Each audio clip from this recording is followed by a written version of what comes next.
10 long years ago, Final Fantasy XV started off as a spin-off to the highly acclaimed role-playing series. Now a decade later, it's a full-fledged entry. So, is it worth it? Let's find out.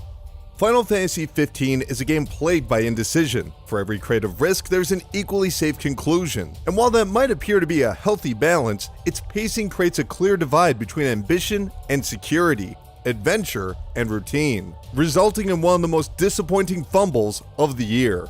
Final Fantasy XV tells the story of Noctis, Prince of Lucius, and rightful heir to the throne, on his journey to wed his childhood sweetheart, Lady Luna, Oracle of Tenenbra. Joined by his three closest friends and retainers, the crew take to the road in their royal automobile. But their travels are interrupted when the Empire of Nephilim breaks from a ceasefire agreement and attacks the kingdom of Lucius, killing the king in the process. Stranded in the middle of nowhere, Noctis and his allies must collect the weapons from the kings of the past to avenge his father and restore the crown. Simply put, Final Fantasy XV's narrative is terribly delivered, with many of the plot's most impactful moments shuffled off screen without proper reactions. Take, for instance, the death of the king. This is displayed in a cutscene solely accommodated by a musical score and wrapping up in just under a minute. Noctis is confused by the news and quickly continues his quest without a lasting moment of remorse or depression. As for the core band of characters, they can feel downright unlikable at times, with forced sarcasm and surface-level banter. Much like the main plot, their personalities and relationships are alluded to but never solidified. This alienates the audience from their triumphs and tragedies, creating a sizable gap between player and their avatar.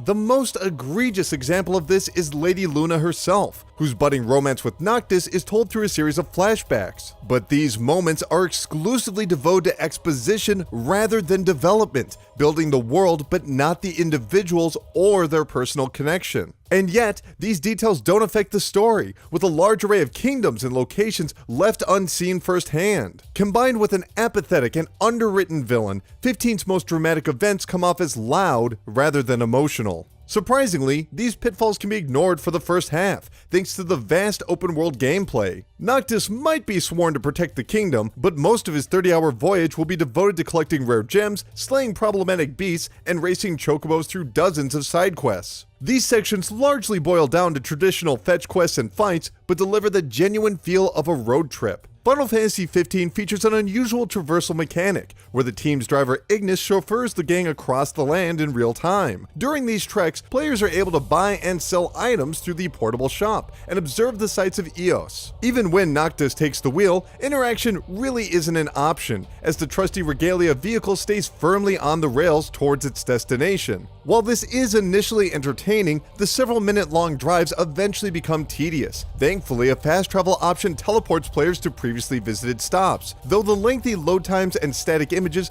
don't provide much of an improvement. Still, these long trips deliver an awesome sense of scope and tie the various environments into a believable world. And on-foot exploration is just as enveloping, with dusty deserts, foggy swamps, and harsh mountains, though the inclusion of a stamina bar for sprinting is an unnecessary limitation. Lurking within those open fields and darkened dungeons are a plethora of enemy threats. Wild carnivores and patrolling soldiers are eager to dispose of the would-be king, requiring Noctis and the gang to defend themselves. Combat is also unconventional in its method. By default, actions are performed in real time, though it's left mostly automatic. Players simply hold down the attack or defend button and move Noctis with the analog stick. This took me a few hours to come to grips with, but once mastered, the flashy conflicts became incredibly addictive. 15 features a sizable selection of axes, guns, broadswords, and sabers, with each enemy vulnerable to a specific weapon. Strategically placing Noctis behind an enemy for bonus damage or calling in a surprise barrage from an ally is a rewarding experience, with each battle graded after its conclusion. As the leader, Noctis will dole out potions and support items during each clash, but he's also gifted with the ability to cross distances by throwing his weapon, materializing at the point of impact. This allows for quick attacks or taking a breather from the action to regain magic and health. Sadly, this power is limited only to skirmishes. Final Fantasy XV's combat system trades complexity for freedom.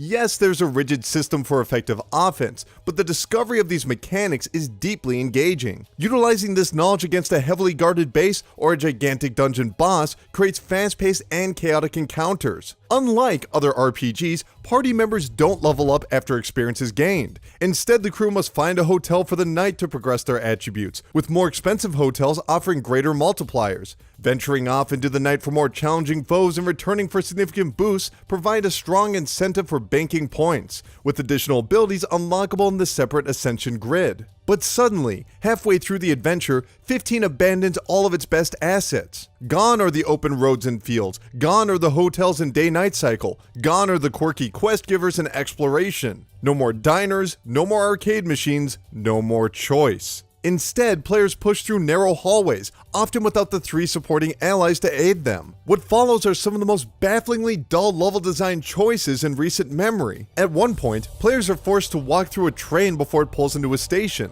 An interesting diversion at first, but this event repeats itself multiple times. Another event requires Noctis to stealthily slip through a path surrounded by patrolling guards. But it's simply easier to kill them with his extremely powerful magic abilities. Though I'll avoid specifics to reduce spoilers, these linear sections account for nearly 1/3 of the entire game, removing the most endearing qualities for empty environments and dumbed-down gameplay. Final Fantasy XV's final several hours sabotage the entire campaign.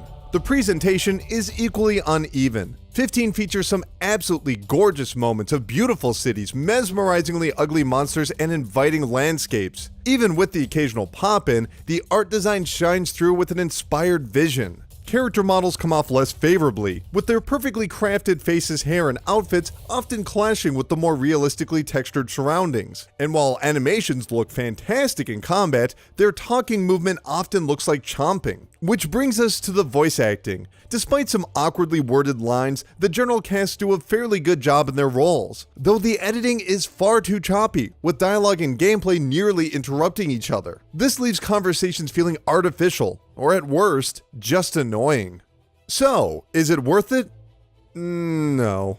Final Fantasy XV is at odds with itself in nearly every aspect. Early on, it's an open-world adventure packed with interesting and distinct design choices, before giving way to a below-average action game. The characters are the story's centerpiece, but their conversations rarely revolve around themselves. Final Fantasy XV feels discontent with its greatest accomplishments, often focusing on creating anticipation for future encounters that sadly never pay off.